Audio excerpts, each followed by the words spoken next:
Never pay for her on the first date. When you meet her, be sure to get her phone number. Ignore her for a few days to make her miss you. Such outdated advice on dating girls is still sometimes found on YouTube and in books, but it doesn't work anymore. In this video, we're going to smash 7 outdated pieces of advice that belong in a museum of seduction, and your win rate in dating will be much higher. Watch until the end. The first piece of advice that has lost its relevance is as follows. When meeting someone, take only their phone number and don't agree to share social media. They say that everything will end with a mutual subscription at most and there will be no date. But guys, times are changing. This is the age of social media and messengers, and it's much more convenient and efficient to exchange nicknames on Instagram, WhatsApp, or Telegram. So if you want to be more efficient at getting girls on dates, you should work on your Instagram profile. Refresh your wardrobe, book a couple of photo shoots, and you'll see how things will go much better right away. It's like you build your reputation first, then your reputation works for you.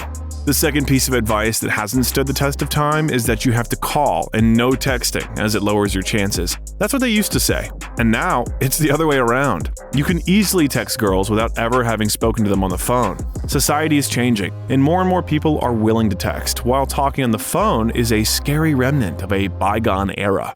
I will find you, and I will kill you. The third piece of advice that should be retired. Don't text on the day you meet. No. You might have been falsely convinced that if you go into short-term ignoring and don't get in touch with a girl on the day you meet her, she will think about you and your value in her eyes will grow. No, dude. These days, girls actually have smartphones with Instagram, TikTok, tons of entertainment, and emotions. So it's much more likely that you'll either be overtaken by someone else or she'll forget about you. Therefore, if you've met her, I see no reason not to text her the same day. So, you wrote and arranged a meeting? Well done! But now, stay away from the fourth piece of advice, that if you don't pay for a girl on the first date, you'll be able to stand out. It hasn't worked before, and it won't work now. On one side of the scale is saving money on the date and being remembered as a stingy Scrooge McDuck, and on the other is paying for coffee and cake without burying your chances of getting another date. The choice is yours. But if she is strong and independent and insists on contributing to the dinner bill, then you don't have to go around beating your chest and knocking the credit card out of her hands. Splitting the bill is also perfectly normal.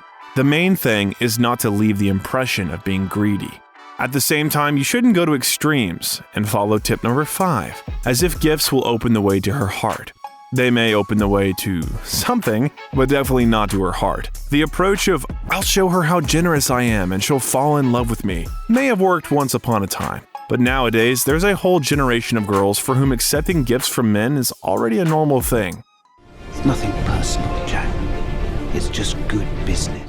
If you position yourself only as a bag of gifts, then people will only take gifts from you. It's like you're shouting, I don't think you'll like me the way I am, so I'll try to buy your attention with a Dyson. Money is just a resource, and possessing it does not make others love you. The real reason for success with girls is the personality of a man and the emotions that a girl feels around you. I can tell you I don't have money, but what I do have are a very particular set of skills. Let's say you've learned all the previous tips and your date went great, but you might be tempted to use the 6th outdated tip and disappear for 2 or even 3 days after the meeting to make her miss you. Stop! Do you think she won't find something else to do during this time but think about you? If the date was a hit, you can write the next day. And the gray advice number 7, use the popular pickup techniques actively. Common pickup techniques like negging are still around the internet when a guy starts making minor negative comments or criticizing something about a girl to shake her confidence. Or palm reading, when you offer to read a girl's palms to get her interested and make physical contact.